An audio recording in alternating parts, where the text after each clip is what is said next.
A man carefully observes his surroundings with a camera in hand. Suddenly, the grass in front of him rustles, and something seems to be hidden in the water. My God! It's a massive crocodile!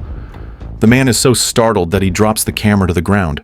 He thought that if he stood still, the crocodile wouldn't notice him. However, his injured arm revealed his position. The crocodile, with its giant, abyss-like mouth, steadily approaches him. The man can only pick up the camera and run for his life. The crocodile lunges at him immediately. Despite its enormous size, the crocodile is surprisingly fast. Just as it seems he's about to become the crocodile's meal, a large tree suddenly appears in his path. He quickly slips through the trunk, but the crocodile, chasing close behind, gets stuck. The man, relieved, becomes a little too confident. He even taunts the crocodile before getting up and running again. But it didn't take long for the crocodile to break free from its restraints. The thick tree trunk, as wide as a bowl, was snapped in half by the force of the crocodile's charge. The man looks back, realizing the situation is much worse than he thought. He regrets his earlier bravado. This time, he's not so lucky. No matter how hard he runs, he can't outpace the crocodile. In the end, the man meets a grim fate. It's this incredibly vicious prehistoric crocodile that caused a wave of terror across Africa.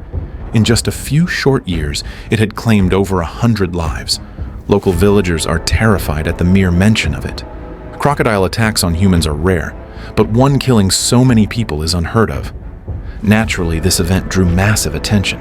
It quickly spread worldwide, and an American news company became very interested.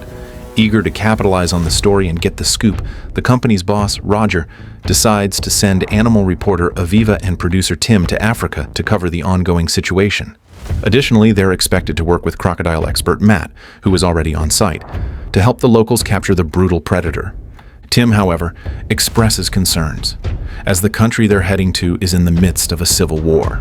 Roger reassures him, saying the war has ended and that his contact will ensure their safety. Tim reluctantly agrees.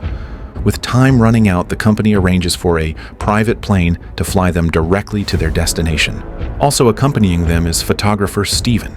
They are met by Roger's contact, a local government official, who promises to provide 2 armed guards for their safety throughout the mission. They soon meet up with Matt and head to the site of the incidents. Under Matt's guidance, the locals have already begun preparations to capture the crocodile, constructing an enormous iron cage. Once everything is prepared, it's nighttime. Tomorrow they will begin the hunt for the deadly creature. Before they proceed, however, they have a meeting with the most respected shaman in the village. It's said that this shaman can predict life and death. The shaman begins his ritual, chanting in an unknown language. He blows smoke in everyone's face, then speaks cryptically to them. Kiranga save. Must face. Though his words are unsettling, the group doesn't take them too seriously. The next day, they follow their plan and set off on the mission. The entire village turns out for the event, clearly showing just how much hatred they have for the crocodile. Soon, a group of strong young men began carrying the iron cage, marching toward their destination. Those with no combat abilities followed behind, carrying food. The scene was truly magnificent. They crossed a vast stretch of grassland, walking all the way until evening when they finally arrived at the crocodile-infested waters. The group immediately began setting up traps. They placed a goat inside the iron cage and a large barrel of some mysterious liquid to attract the crocodile. All they had to do now was hide nearby and wait quietly for their prey to take the bait. However, they waited all night and still didn't see any sign of the crocodile. Just when everyone thought the mission would fail, they suddenly saw movement on the water's surface through the monitor. It was the crocodile. But for some reason, the crocodile didn't fall for the trap. It quickly disappeared beneath the water again. Seeing this, Matt decisively pulled the trigger and fired a tracker, hitting the crocodile precisely. Startled, the crocodile fled. It seemed their operation for the night was over. The next day, everyone hurried back to check the trap, only to find that the goat inside the cage was gone. The rain had been heavy the night before, and the cameras hadn't captured any footage. Thankfully, the tracker showed that the crocodile was still nearby. So, after resetting the trap, they returned to camp. Only Steven, holding his camera, stayed behind to film some wildlife footage, since it was a rare opportunity to visit Africa. As he was filming, he suddenly heard the sound of approaching vehicles. He sneaked closer and was shocked to find a group of armed bandits capturing the shaman's family. They then proceeded to brutally murder them. It was unclear whether the shaman had predicted his own fate. The gruesome scene made Stephen shiver with fear, and his camera captured the entire event. Back at camp, Stephen quickly showed the video to the group.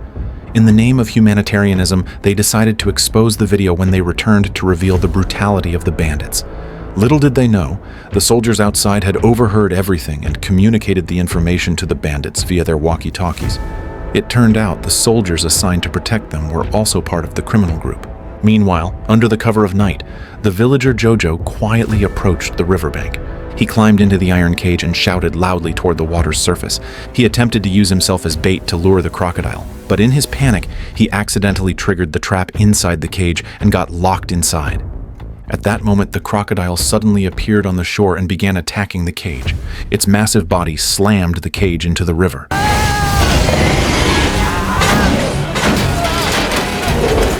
The loud noise instantly attracted the attention of everyone at the camp.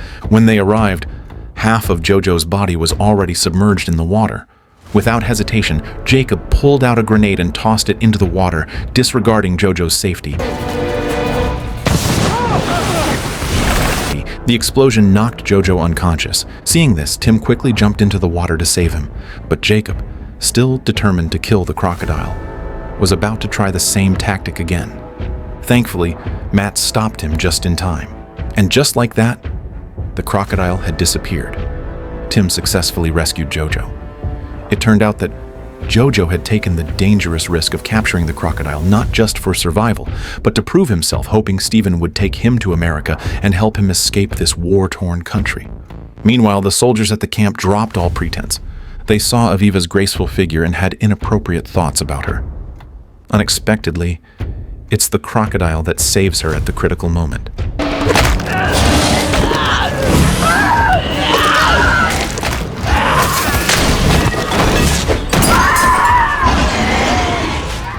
Aviva seized the opportunity to climb out of the tent and happened to run into the team, returning from the river. Seeing the camp destroyed and one person dead, they decided to abandon the crocodile hunt and head home the next day. Hearing that they were leaving, another soldier quickly reported this to the bandits, then shot and injured Jacob. It wasn't until the soldier grabbed the laptop containing the video that everyone realized he was also one of the criminals. But by then, it was too late. The soldier forces them to the riverbank, intending to kill them and dispose of the bodies. Before he could make a move, a gunshot rang out, and the soldier fell to the ground. It was Jojo who had shot and killed the soldier. Now, Jojo had no way back. But Stephen promised to take him to America. They took shelter in a wooden hut on the water. They quickly tended to Jacob's wounds, and Aviva called for backup. But then, the tracker signal grew stronger, indicating that the crocodile was nearby. Unable to spot the crocodile, they kept firing shots in an attempt to scare it off. Then, in the next second,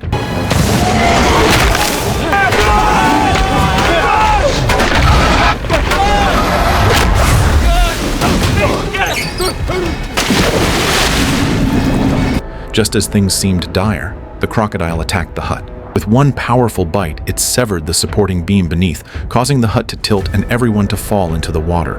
Fortunately, the crocodile didn't immediately attack, and they scrambled out of the water. Jacob, injured and fearing he would slow them down, decided to end it all by taking the crocodile with him. Just as he pulled out a grenade and started to pull the pin, the crocodile suddenly attacked.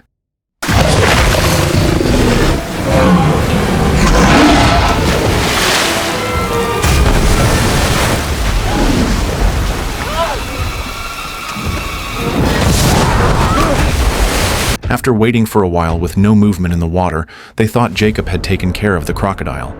But then the crocodile leaps out of the water with Jacob's body in its jaws, devouring him right in front of them. Jacob's death bought them a chance to survive. The crocodile, having had its meal, stopped its pursuit for the moment. They managed to hold on until dawn, and the rescue helicopter finally arrived. But just as they excitedly ran toward it, a missile shot out of nowhere and nearly hit the helicopter. For safety reasons, the pilot had to abort the rescue mission. Refusing to give up, Matt runs over to try and stop them. But the next second, he's hit by a car driven by the criminals. Two of the bandits got out of the car and shot Matt dead without saying a word. Seeing this terrifying scene, the group, hidden in the grass, dared not make a sound, but one of the bandits seemed to sense their presence and began shooting wildly into the grass. The bullets flew past Tim and the others. Realizing they would soon be discovered, they had no choice but to stand and flee.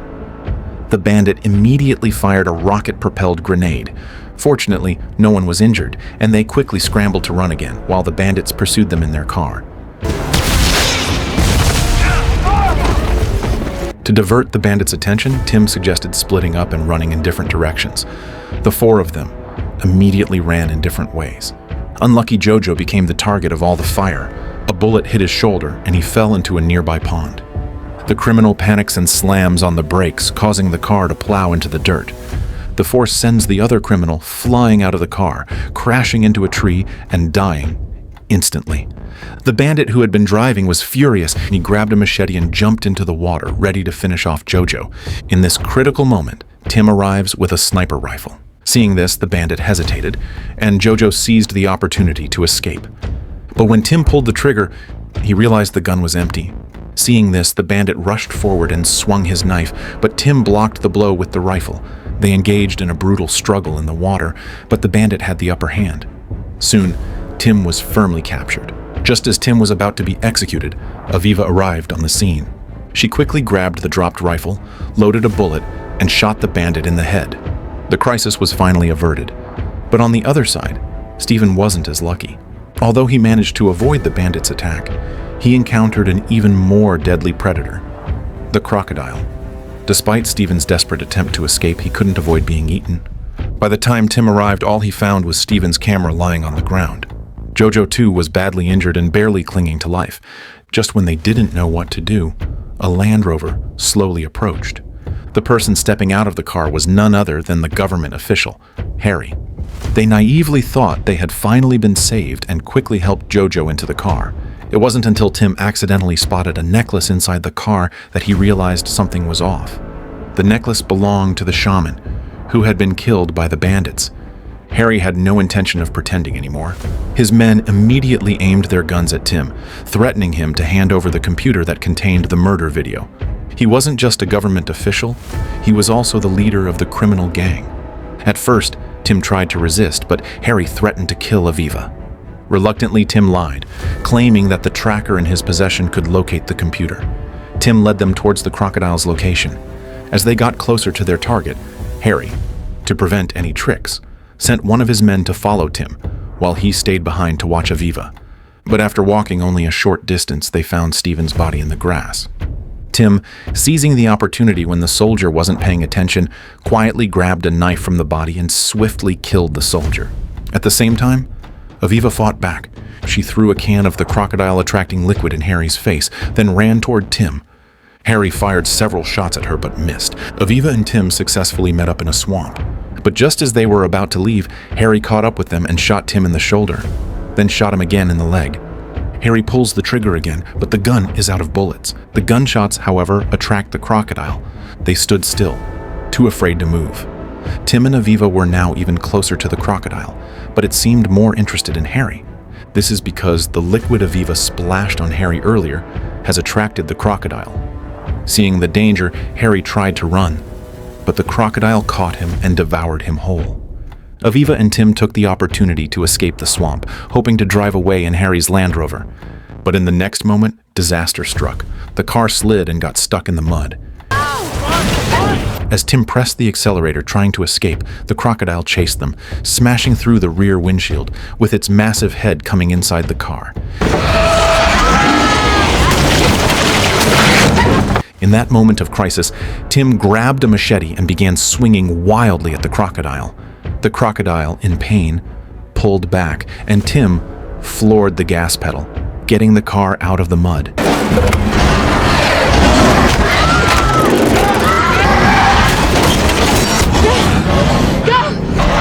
Seeing that the crocodile wasn't chasing them anymore, Tim and Aviva finally breathed a sigh of relief. In the final scene of the film, they boarded a plane back home, and Jojo too had finally escaped the war-torn country. Perhaps compared to man-eating beasts, humans who kill without a second thought are even more terrifying.